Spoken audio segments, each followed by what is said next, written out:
The first thing we're going to look at when we talk about adding courses to your timeline and ultimately registering all that fun stuff is going to be navigating the PCCC portal. So to get to our portal in the first place, what you're going to want to do is go to the pccc.edu website. And in the top right-hand corner, you're going to see the My PCCC button. So when you click on that, it'll prompt you to then log in using your credentials. Once you've logged in and you're in your portal, on the left-hand side under Everyday Tools, you should find the self-service button. So you'll want to click on that. And then you'll be into the portal itself. Now, my self-service looks a little bit different than yours because I'm technically staff, faculty, and a student. But ultimately, this is what the important buttons you can still see here. So when we're talking specifically about this, we want to click on Student Planning, which will bring up two choices for us. The first is View Your Progress, and that's ultimately what we want to look at. So by clicking on the View Your Progress, we're able to track our progress towards graduation. We can view quick things like our GPA, what courses are needed, what courses we have planned, any courses that we're currently registered for, and also showcases the courses that we have, of course, completed. So we click on that and we scroll down a little bit.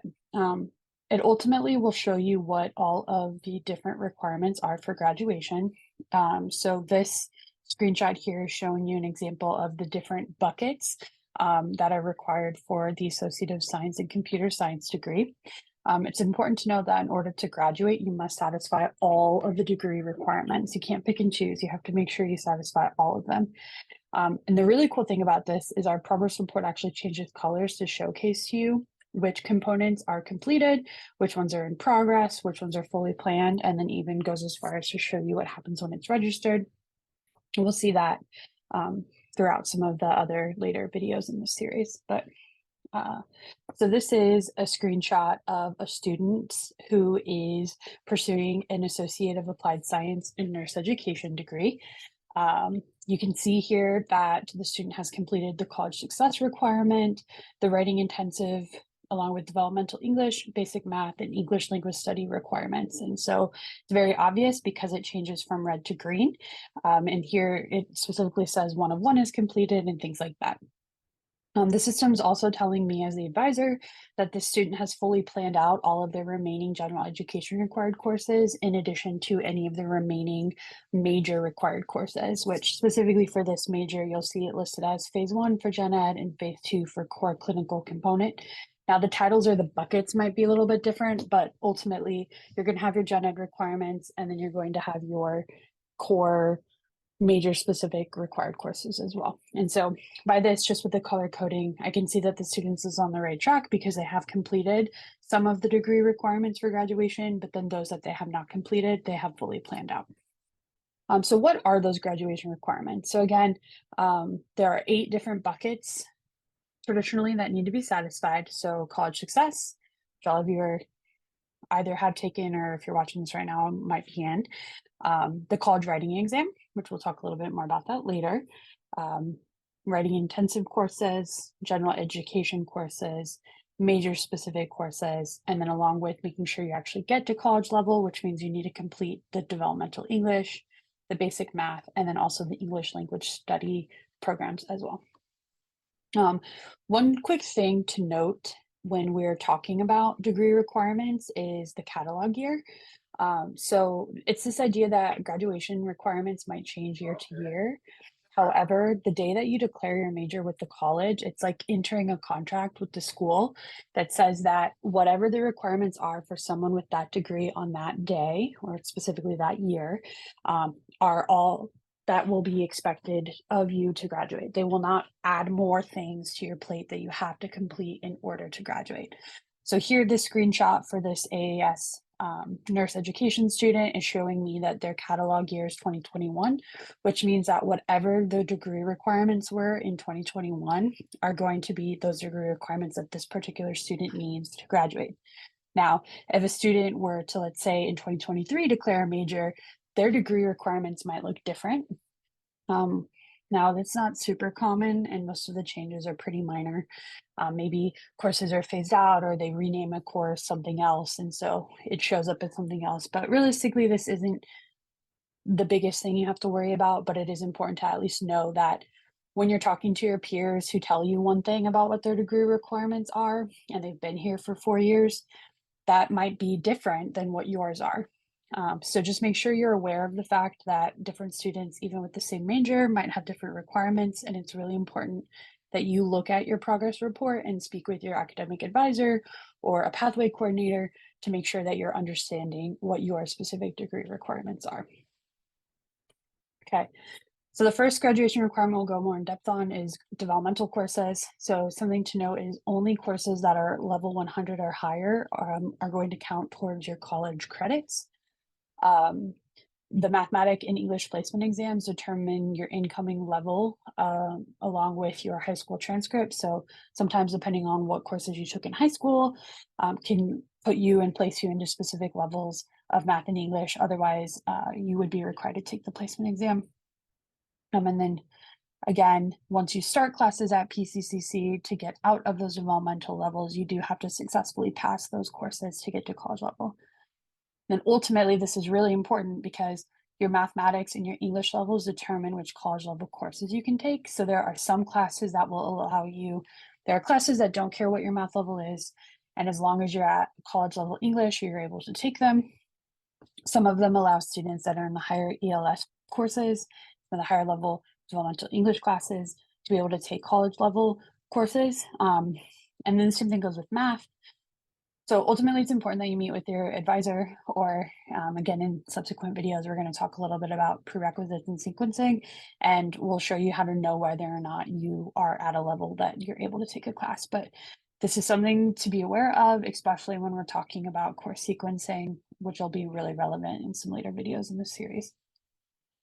So on the screen right now, we do have a table that just shows you what the ELS sequencing is. So starting at, if a student comes in at the most intermediate level for both English, for reading, speaking, and then also with writing, they would start out at the ENR 20 and the ENW 20 level, and they would work their way all the way up to the ENR 107 and the ENW 107 level.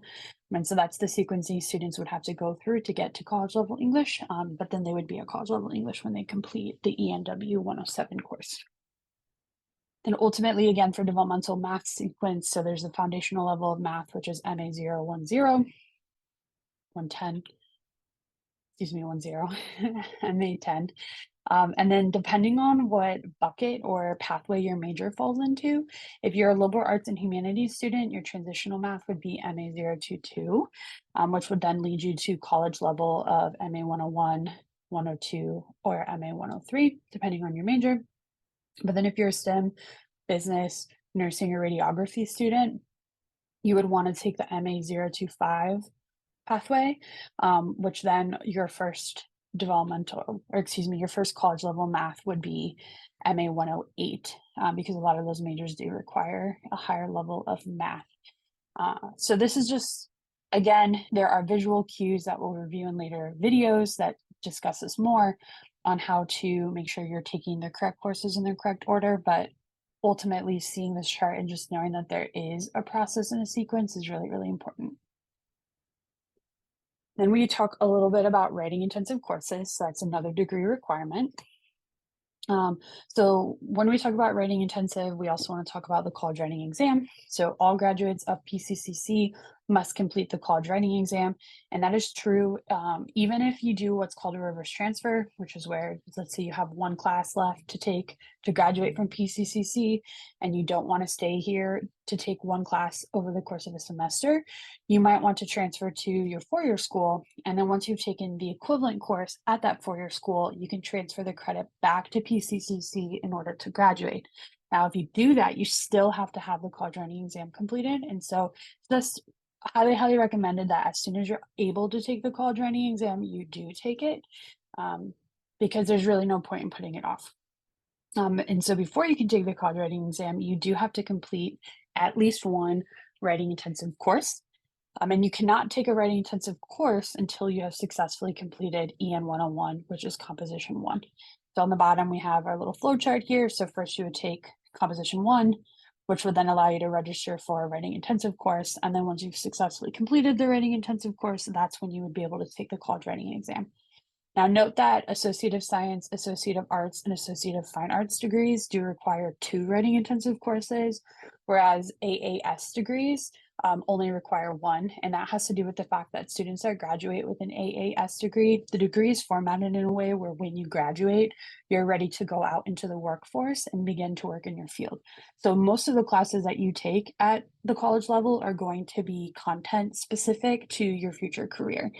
So you're not going to have as much time to take general education courses because you have so many core content courses to take, major specific courses to take, that there's not enough time to take all the gen eds. So because when we take writing intensive courses, the perfect world is that you'll take a class you have to take anyways. A lot of the writing intensive courses are some of those like more gen ed courses. And so it doesn't always work out. So anywho, so to sum it up, AS, AA, and AFA degrees require 2 writing intensive courses, whereas an AAS degree only requires 1. Before we go into this next part, I wanted to do a brief little overview of understanding course codes. So for an example on the screen right now, I have BS 100 MO1. And so the red part, or BS, is what we call our department code. And so that denotes to you which department is quote unquote sponsoring or responsible for that class. The middle 3 numbers is the class code, which denotes which level the course is. So anything that's 100 or higher is a college level course. And then it also tells you what specific course from that department you're taking. And then finally, we have the section code, which here is M01, and we can use our section code to denote the delivery method of the class, the campus location, what time of the day it is, and then also we can denote some things about what day of the week it is. So for example, here, BS 100 M01 tells me that the student is taking a biology department course, number 100, which is titled Human Biology. And then I know from the course code, the section code, that the course is being held during daytime on a weekday at the main campus in Patterson. So I can get all of that information from this simple thing. And so when we look at, to provide a little more context here, how you know that M01 means in-person daytime main campus. So our different campuses, so M for main campus, W for Wanacue Academic Center, S for the Passaic Safety Academy, and then P for the Passaic Academic Center. R stands for remote, which is delivery via Zoom, and OL stands for online, which is entirely asynchronous. So the professor will upload information into Blackboard or record lectures and share them with the students. And then it's their responsibility to make sure they watch and do all that homework on their own time. And then ultimately end up submitting things on their own. The next 2 numbers are going to denote if they are 01 or like start with the 0, that means they're a daytime class. If they have an E in them, that means evening. And then if we have W1, W2, W3, or things like that, it stands for weekend. And so we know that the course is either on Saturday or Sunday. And then the last thing to denote here too is HY stands for hybrid courses. And then those would still begin with the location of the in-person component. So hybrid courses are normally split up where it's one professor teaching in person, and then students can be participating virtually via Zoom as well. And so, for example, a hybrid course selection code might be MHY1, which would mean that the in-person component is happening on the main campus in Patterson. This class is during the daytime because it's a 1, and then HY means that there's a hybrid or remote component as well. So when we pick classes, we can quickly learn a lot about the course based off of this information. You might be like, why are we spending so much time on this if I can just click on things and read about it anyways? But the reason why it's so important for us to understand that different sections mean different things is because when we're talking about writing intensive courses, it's important to remember that not every single section of a specific class is going to be writing intensive. And so Like we said, it's important. In the perfect world, you would find classes that you're already required to take for your major, and then make sure that you register for an online, excuse me, not online, but you register for a writing intensive course section. So an example is with the biology department again. They're really good. They normally offer, sometimes they offer both, but at least one biology one class that has a section that is writing intensive and one section of biology two that's writing intensive. It's not always both, sometimes it's just one or the other, but they do offer writing intensive of the bio classes. In addition to microbiology is oftentimes at least one section is offered as writing intensive. It really just depends. And so it's important that you make sure that when you're registering for classes, you're paying attention to the section number. So then that way you make sure that the section you're registering for, if you think it's writing intensive, is actually writing intensive. Because not every single biology class that's offered is writing intensive. But for example, the M01 section of human biology is writing intensive. So we just need to make sure that we're paying attention to that. And then finally on this slide, we've got the importance of, it's my recommendation to you, obviously there's no rule about this, but only take one writing intensive course a semester. It can definitely be a lot to try and shove it all in because it's writing heavy. So you're going to be writing lots of papers and doing research and all of those fun things. So just plan your schedule accordingly and try not to, plan on taking more than one writing intensive course in a semester. So how do we find writing intensive courses? So when we are back in our self-service portal, you'll find the course catalog button. And so you would click on that. And then when you scroll down to the bottom of the page, you can select a course type. And so from that drop-down menu, you can click on writing intensive. And then you hit the search, which would pop up and populate a list of all of the courses that semester that are offered that are writing intensive. Now, one thing I do like to note here where I say make sure the correct filter is applied and navigate the available courses. Sometimes when you scroll to the bottom of this list, you've scrolled through all 30 or so or however many classes will populate on one page, and you click the next page to view more. Sometimes for whatever reason, the writing intensive filter disappears. And so just make sure before you look on the page that you always see the writing intensive filter at the top to prevent yourself headache and heartache later on. Once you've looked through this list and you found a class that you want to take, so again, here we're using the BS 100 M01 example, you want to click the blue add button immediately next to that section. So then that way you make sure you add that specific section of that course that you know for sure is writing intensive to your schedule.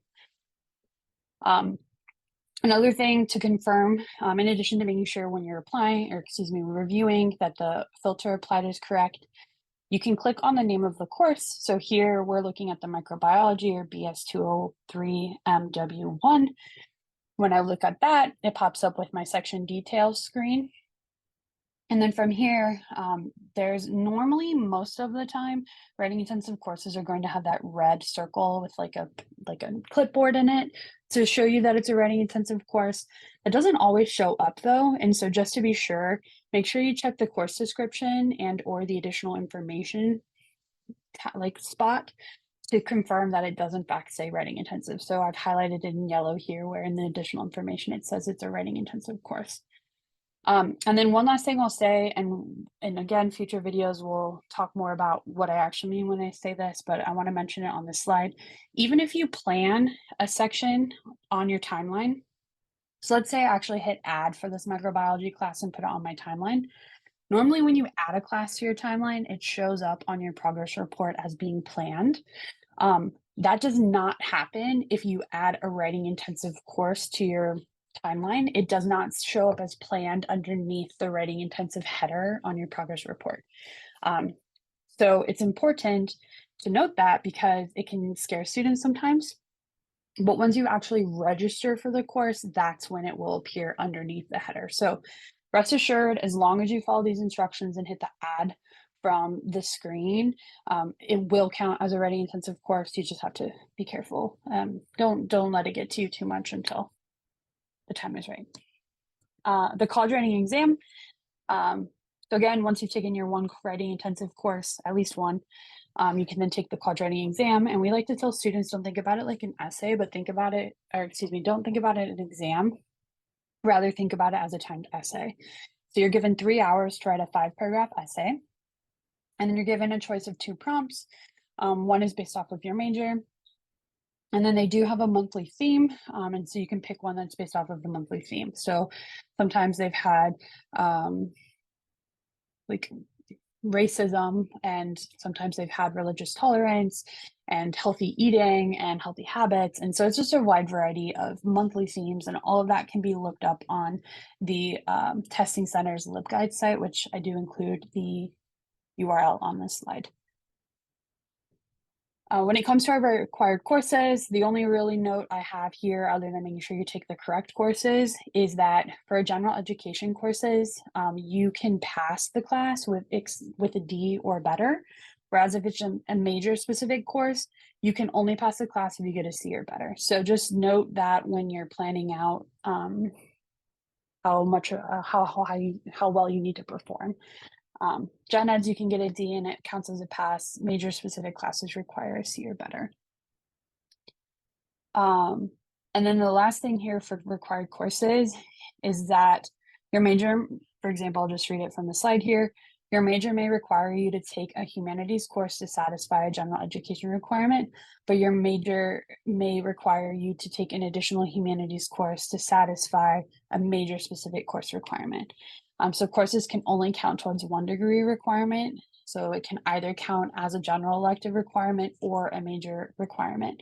And the only exception to this rule is if you're taking a class that is required by your major and is a writing intensive section, then it would satisfy both the major course requirement in addition to a writing intensive requirement. But that's the only time that you can like double dip. Otherwise, you have to take 2 separate courses. And then the other thing here too is when you are choosing electives, making sure that you pick classes. If you need help picking classes, pick a class to take that would satisfy your PCCC degree requirements, obviously, but then also you can look at, and there's some resources to find out what classes would transfer into a different school. And there's a video later on in the series that will cover that more too. So this is an example of the can't double dip rule. So I know this is a lot, but this is from a college catalog. So specifically, this is an overview of the Associate of Science Liberal Arts Biology degree. So on the left-hand column are the classes that are required to satisfy the general education requirements. And the right-hand side are the classes that are required to satisfy the major requirements. So you'll notice that the general education requires students take 1 social science course in addition to 1 humanities course to satisfy the general education requirement. But then on the major side, you are also required to take an additional humanities or social science course. So for example, if I take, let's say, Western civilization, and I take as my humanities, and for social science, I take intro to psychology, I would have to then take a different 3rd class to satisfy my major requirements. So I could take intro to philosophy, or I could take human growth and development or things like that, but I can't have my intro to sociology class from my gen ed requirement also satisfy the major requirement. Those have to be separate courses. And so sharing that also when students are like, oh, I thought I already took my humanities class. You did, right? But it's not satisfying both requirements. It only satisfies 1 bucket. So just be aware of that when you're creating your plan. Thank you so much for watching. Please check out our channel for more content.